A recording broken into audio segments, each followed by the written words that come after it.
Good morning, day 543.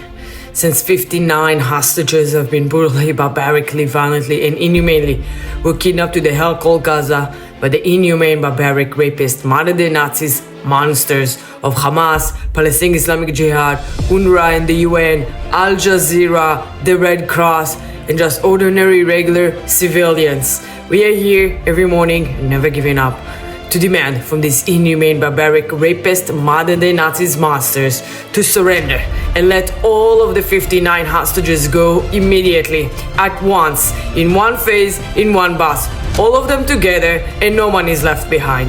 And Israel should give up nothing.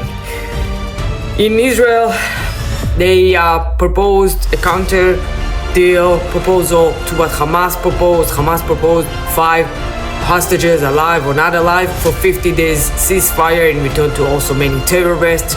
Israel in return offered 10 hostages, 10 living hostages, and then includes Idan Alexander, the American Israeli soldier who's assumed to be still alive, in return to many terrorists, in return to 40 days of ceasefire. Also in the proposal, they said that on the 5th day, Hamas should give Israel the information about the rest of the hostages, the conditions, and on the 10th day, the Hamas would release 16 other live hostages, and then during this ceasefire of 40 days, they will continue to negotiate about the next phase. Guess what? Hamas rejected. Hamas thinks that they're in control, that they're in power, that they're calling the shots, and they're allowing themselves to continue rejecting those proposals for ceasefire. The only thing it tells me that they don't care that the war is continuing. They don't care that their terrorists is being eliminated, and then in return, Israel is increasing the force of these strikes. They don't give a fuck. For them, they would sacrifice each and every one of their terrorists, each and one of their lives for the goal, as long as they won't be surrendering.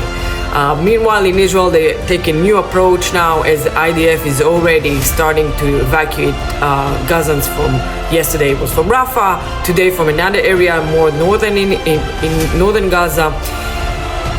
They also announced that from now on, the IDF will actually seize about 25% of the Gaza territory, actually occupy it, because we didn't occupy it up until 2005. In 2005, we took every Israeli, every Jew out of Gaza, the living and the not living. We even cleared out the cemeteries, and we just completely left the Gaza Strip for the Gazans, and we just tried to protect our border, which we miserably failed on October 7. But now, as long as Hamas will continue to reject those ceasefire proposals and releasing our hostages, then Israel will start occupying actual territory in Gaza. They're starting in the envelope of the area, and they will continue to go in and in until eventually Gazans will have no other option but to get out of Gaza, which is that's the final goal. Gazans have no future in this area, and as long as they're still there, the war will. As long as the hostages are still there, the war will continue. Surrender and release the hostages, and you can end the war. But they don't want to. They don't give a fuck about their lives. All of the pro-Hamas supporters in the U.S. who say they care for Palestinians, they don't give a fuck about Palestinians either, because they continuously protesting against Israel, even though Israel is trying to offer peace. They're trying to offer ceasefires. They're trying to offer solutions out of it. And the main solution, so easy, is just to let the 59 hostages go. You don't gain anything by continuously holding them and torturing them.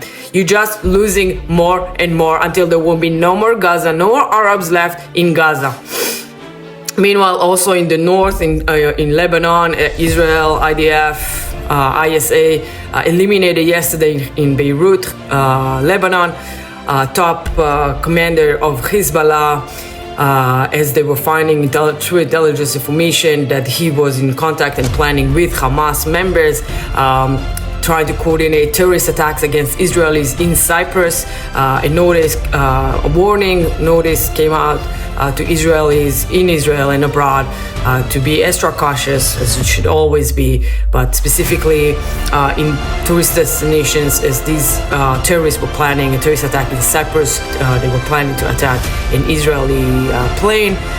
Thankfully, IDF didn't wait to see what will happen. They already went and eliminated terrorists. They taking off a couple of top floors in this building in Beirut, and eliminated any option to create to commit another terrorist attack against Israelis.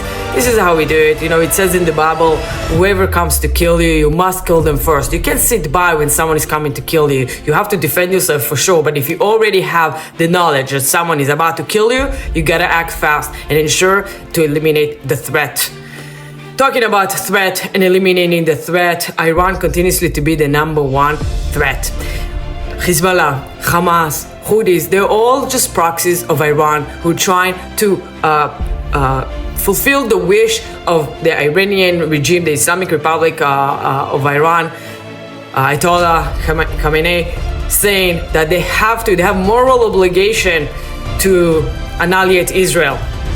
How are you going to deal with that? How are we just going to be able to continue living where they're continuously rushing to get nuclear weapons, where they're obviously threatening Israel with those weapons and the whole region? The Israel and the United States of America, who are continuously attacking the Houthis right now in Yemen, have a moral obligation to prevent from Iran to annihilate Israel. I'm not saying they have a moral obligation to annihilate Iran. Obviously, they need to eliminate the threat. And whatever that means, there are already plans on it. It seems like a matter of days or weeks before that would happen, but it's going to happen. They're not going to be able to continue arm themselves and expressing their sadistic, crazy ideas of annihilate Israel. Israel is strong, and it's never going anywhere. It will continue to be strong, resilient, and proud, and living in a homeland, Israel, for eternity, from the Jordan River throughout Judea and Samaria to the Mediterranean Sea. Am Israel will always be. Am Israel Chai forever.